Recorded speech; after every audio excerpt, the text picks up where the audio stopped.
Nathan, hi Em. How are you doing? Thought I'd do you another book. This one is William Tell and the Apple for Freedom. It's all about a man called William Tell who used to live in Switzerland many hundreds of years ago. It used to be one of my favourite stories when I was a boy, and hope you enjoy it too. Anyway, Chapter 1, Governor Gessler. So, not sure who that is. I think that is actually William Tell because he's got his crossbow, and we'll find out about his crossbow very soon. It's certainly not Governor Gessler. But anyway, William Tell was a hunter who lived long ago in the Swiss Alps. The Swiss Alps are big, high mountains that are coupled with Switzerland, actually going to Italy, Italy, France and Germany as well. He was a wonderful husband and father, a terrific mountaineer, and the best shot of a crossbow in Switzerland. In short, a good man, respected by his friends and neighbours, and all Tell wanted was a happy, quiet life with his family. Unfortunately for him, he picked the wrong time and place to be born. In those days, the Austrian emperor ruled Switzerland, and his mail-clad soldiers, mail-clad means chainmail was a type of armour, an early type of armour that soldiers used to wear. And his mail-clad soldiers terrorised the Swiss people.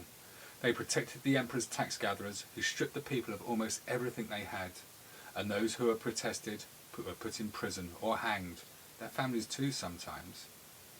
And there's a man who's been put into prison for a ball and chain, stop him running away, poor fella.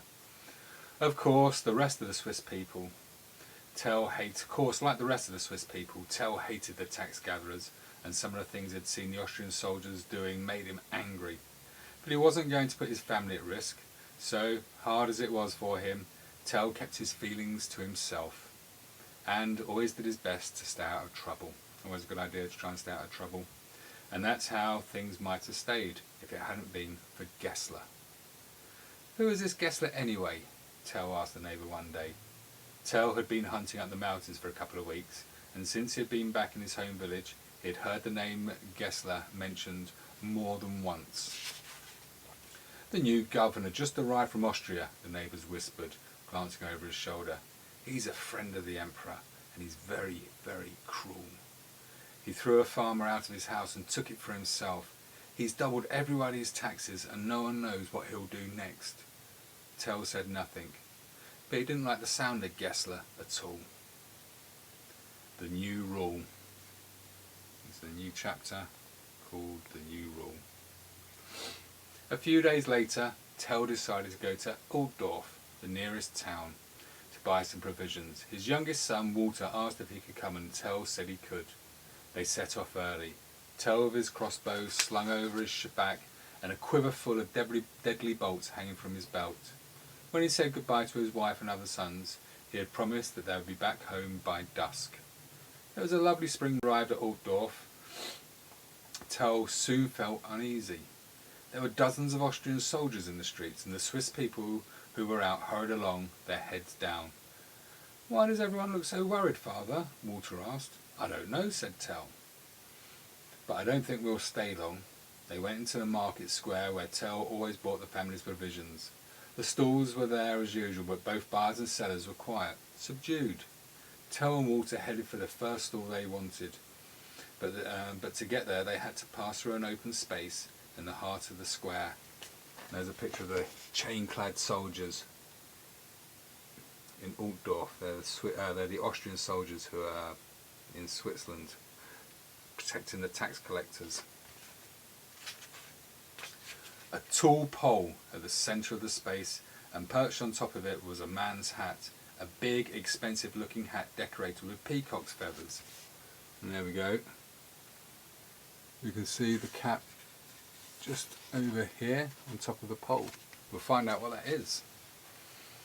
A couple of Austrian soldiers were standing by the pole, leaning on their pikes and talking to each other, watching Tell and Walter as they approached.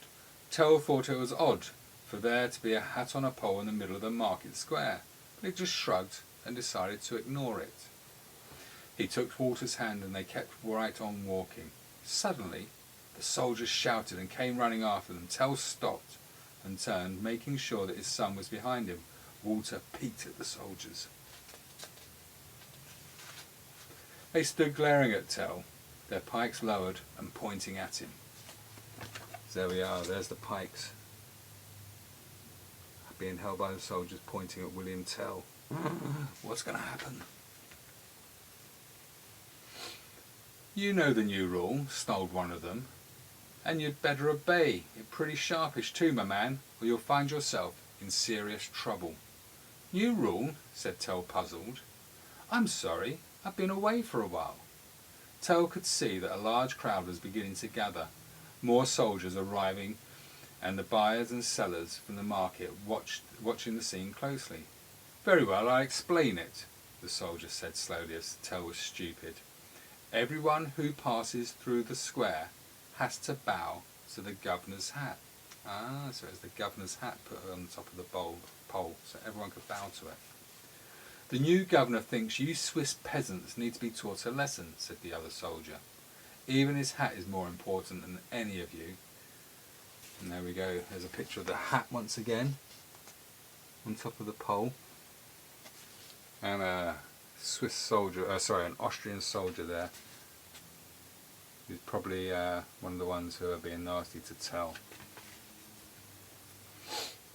Tell looked up at the hat perched on the pole, then returned his gaze to the soldiers.